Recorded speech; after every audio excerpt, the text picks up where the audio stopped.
mental health itu merupakan salah satu aset diri kita sendiri. So, saya ingin diri teman-teman semua, mari kita mengenal diri sendiri untuk mengetahui sejauh mana diri kita sekarang berada.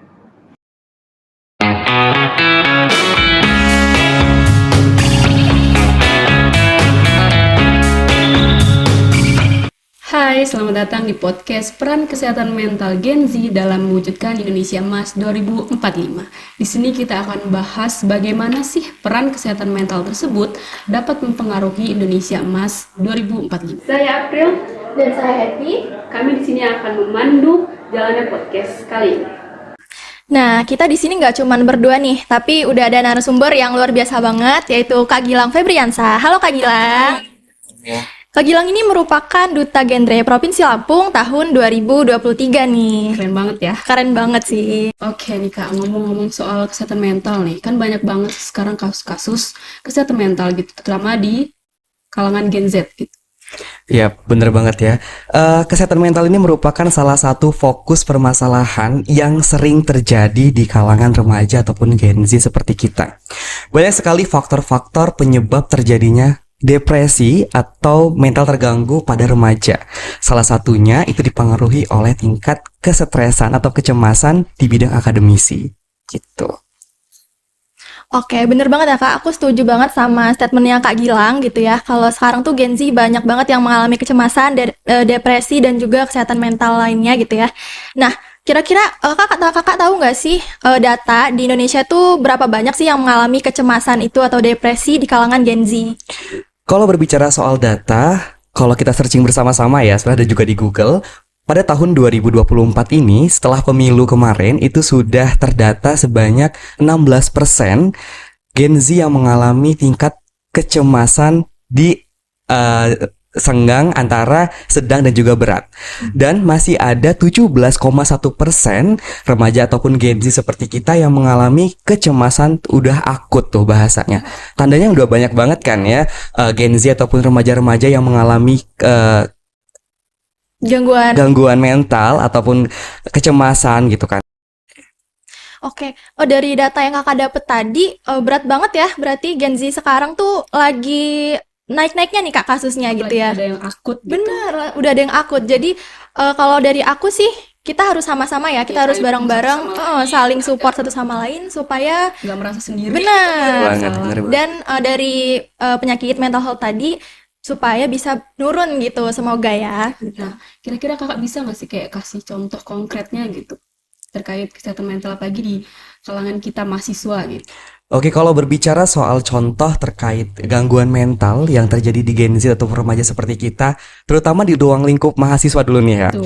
Biasanya kalau dalam ruang lingkup mahasiswa atau akademis, itu biasanya terjadi tekanan Tuh. di bidang tugas nih. Tugas. Pasti teman-teman juga di sini yang di rumah juga yang lagi nonton ini pasti sebagai mahasiswa pernah merasakan tekanan akan tugas yang banyak gitu ya, dari dosen ataupun dari pihak-pihak yang terkait gitu. Namun sebenarnya hal tersebut tidak dijadikan alasan. Tapi dari banyaknya remaja yang ada di Indonesia, terutama di Provinsi Lampung, pasti banyak sekali remaja-remaja yang beranggapan bahwasanya tugas yang menumpuk, tugas yang banyak itu membuat tekanan terhadap dirinya.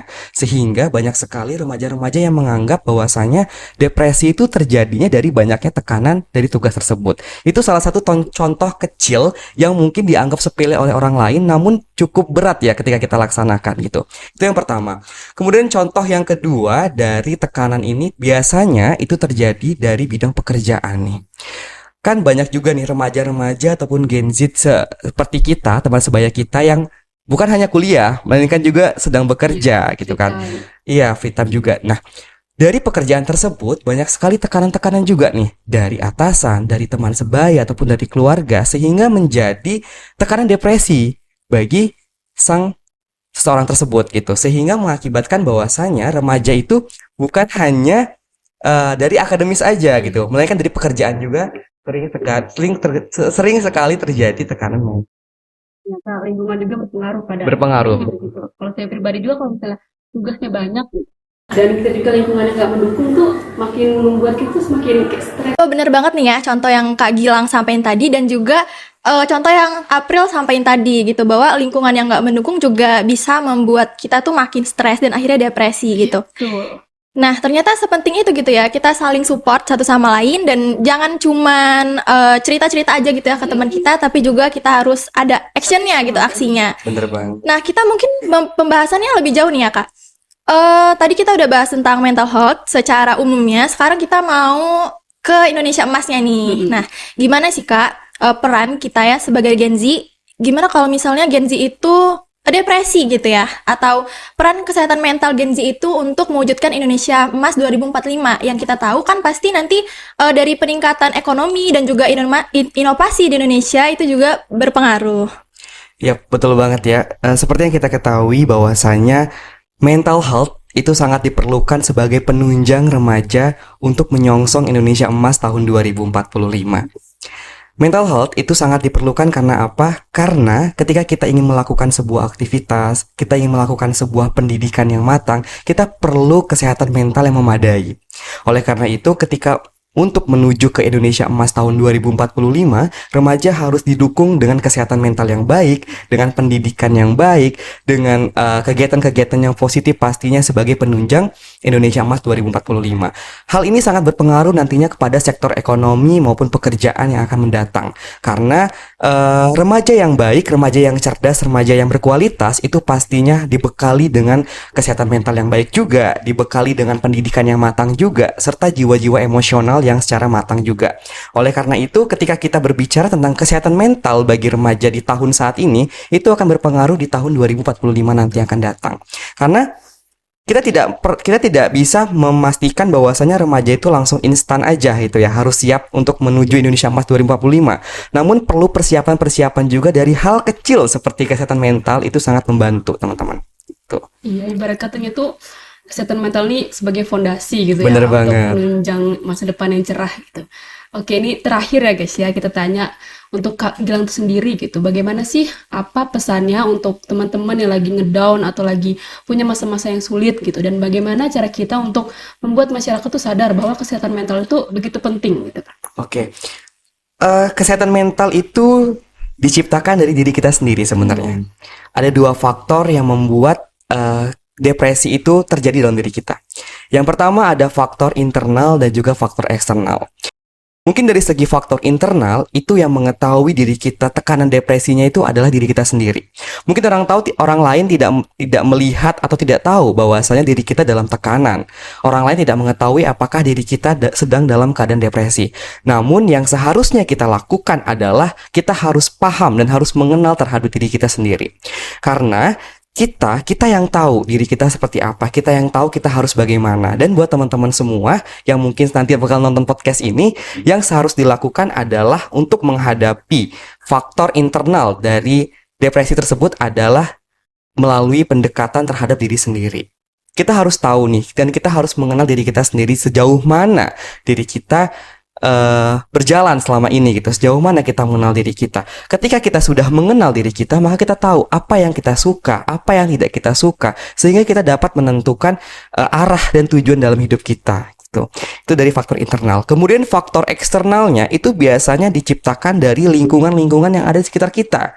Dan saran dari aku adalah yang pertama, dalam lingkungan akademis itu kita bisa membicarakannya secara baik-baik dengan dosen, dengan guru, ataupun dengan siapapun itu yang bersangkutan. Kemudian dari segi circle nih, biasanya circle juga dapat mempengaruhi mental health kita kan. Kalau dari segi circle, saran dari aku mending jauhin aja circle yang membuat kita down atau membuat depresi diri kita sendiri. Karena pertemanan yang baik itu sangat membantu kita ke depannya dibandingin dengan pertemanan ataupun circle yang membuat mental kita down. Kemudian dari segi pekerjaan, yang tahu diri kita adalah diri kita sendiri, seperti aku bilang di awal tadi ya. Jika kita berada dalam suatu perusahaan, kita berada dalam sebuah instansi yang memang membuat kita itu merasa depresi, lebih baik kita lebih bisa menjaga diri kita terlebih dahulu. Karena kita nggak mau kan mental kita terganggu, kita depresi, daripada kita mempertahankan sebuah perusahaan yang memang tidak mengertikan diri kita sendiri. Mungkin dari aku cukup itu sih.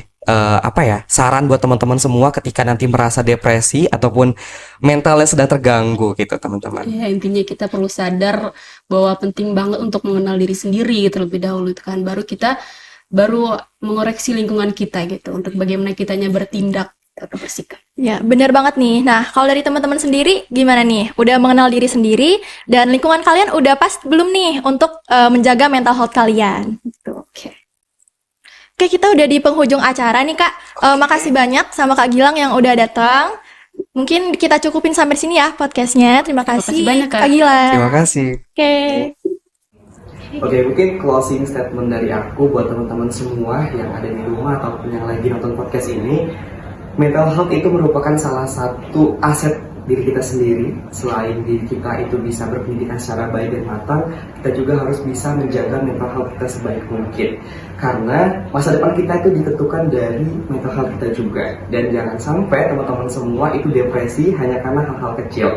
So, sayangi diri teman-teman semua dan mari kita mengenal diri sendiri untuk mengetahui sejauh mana diri kita sekarang berada.